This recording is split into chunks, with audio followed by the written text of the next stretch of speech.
We have here with us Homer Chip Markel. Thank you so much for joining us. Thank you for allowing us to come up here. Yes, well, I appreciate your time. Just to introduce yourself to voters, we were talking a little bit ahead of time. Tell us about the Homer Chip Markel that people might see on the ballot.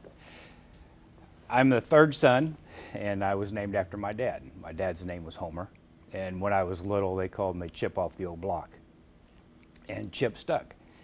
And nobody knows me as Homer, so you know I wanted to put my dad's name on there to honor him, and but then also have to put Chip on there because nobody else would recognize me as Homer. And no relation to Meghan Markle, as we were saying earlier as Not well. that I'm aware of. Yeah, so tell us why you were running for office at this time. I decided to run for office because when I joined the Navy when I was 17, so I know what it is to serve, and I'm not comfortable with the representation that the people of Southern Illinois have received from our current representative over the last 7-8 years, and I just decided it was time to get up and do something about it. I've always had a service mentality, you know, even throughout my career, and I want to continue that. This is your first time running for office? Correct. I've never ran for public office before. And tell us a little bit about your background. I'm a high school graduate, and I joined the Navy when I was 17. I turned 18 in boot camp, served 4 years, received an honorable discharge, and then when I got out of the Navy, I worked at a power plant in Sikeston, Missouri for 2 years, joined IBEW Local 702. My wife and I were getting homesick, so we moved back to the Carbondale area, and I ended up getting on at Menard Correctional Center in 1985. And I retired from the Department of Corrections after almost 27 years. Why now, specifically looking at Congressman Boss' record? What about his time in office it motivated you to run? I've thought about running for the past 5 years. You know, I almost decided to run last election, but there were a couple other people who were running, and I thought, you know, I'm retired, so I'll let them see what they can do, and hopefully one of them get elected. But it didn't turn out that way, and especially the way he's voted over the last 5 years and in the last 2 years, I just couldn't sit by any longer. You know, I didn't like the fact that he voted some ways that he did on very important issues. So like I said, I decided to get up off the sideline and do something about it. One of those issues, of course, being he has aligned himself with former President Trump and voted to not certify the election results for 2020. What did you make of that? I swore an oath to this country when I was 17, as did he, numerous times. But I feel that when he decided to do that, he went against his oath, his military oath, and then his oath of office as a congressman. He signed on to that Texas amicus brief before the election that would have thrown out millions of votes in 5 other states. He voted to not certify the election the evening when the Capitol was attacked. And that's what it was. It was attacked. And he voted not to certify the presidential election. And then about 2 months ago, he filed a federal lawsuit in Chicago that would stop the counting of mail-in ballots if they're not received on election day. Now, when I was in the Navy, I was on an aircraft carrier out in the middle of the Indian Ocean. It'd take four weeks to get mail back from the United States or to the United States.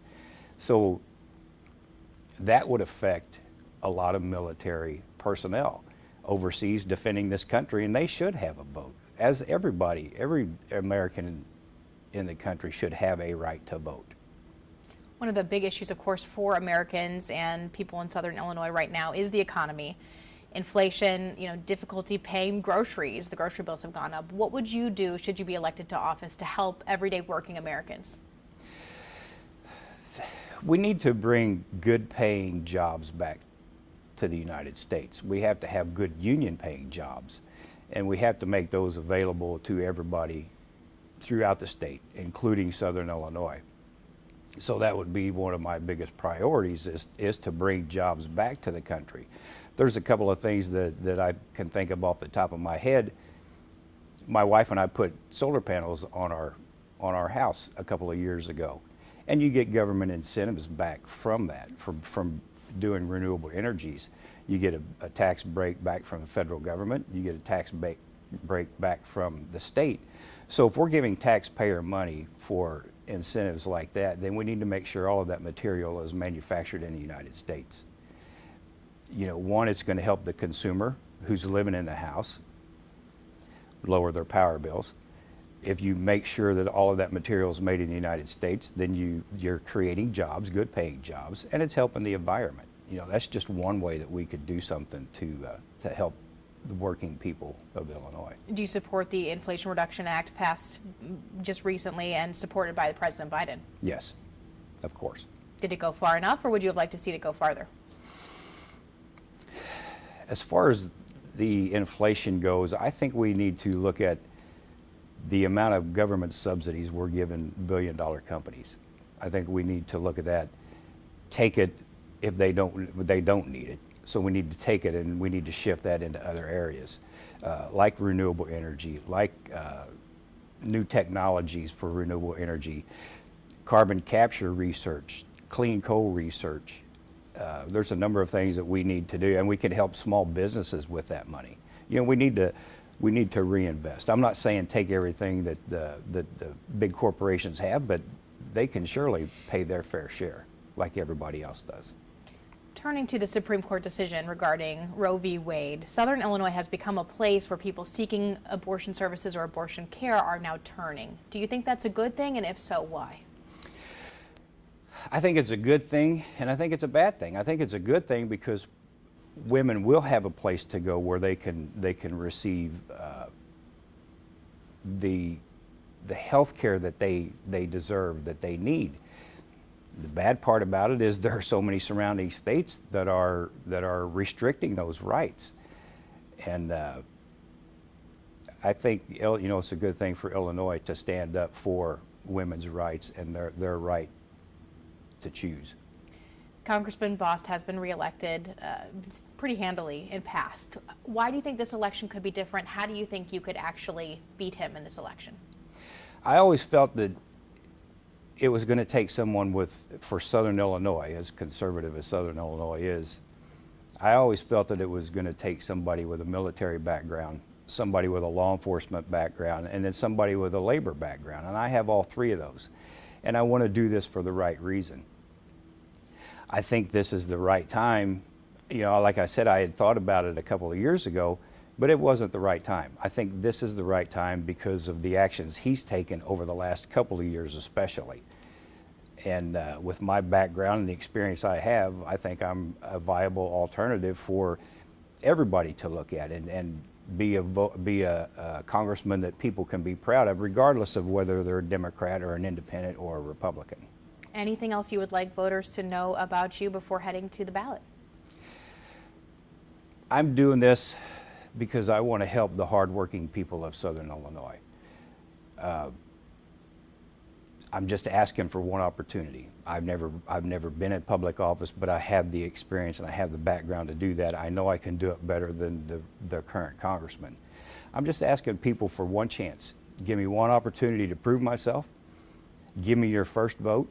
If I can't earn your second vote, then I don't need to be there. You know, I don't like the fact that our congressman puts party above his constituents. I'll never do that. Party first politics is what's gotten us into this situation. And it's going to take somebody who wants to actually work for the betterment of the people that is going to get us out of it. And are you asking people to show up and vote? Yes, especially, well, everybody, but we really need young people to get active in the election process. Young people, the younger generations are going to be taken over before they know it. So they need to be active. They need to know what the election process is about. They need to know who they are electing or who is going to represent them. So yeah, I really would like young people to become active in the process.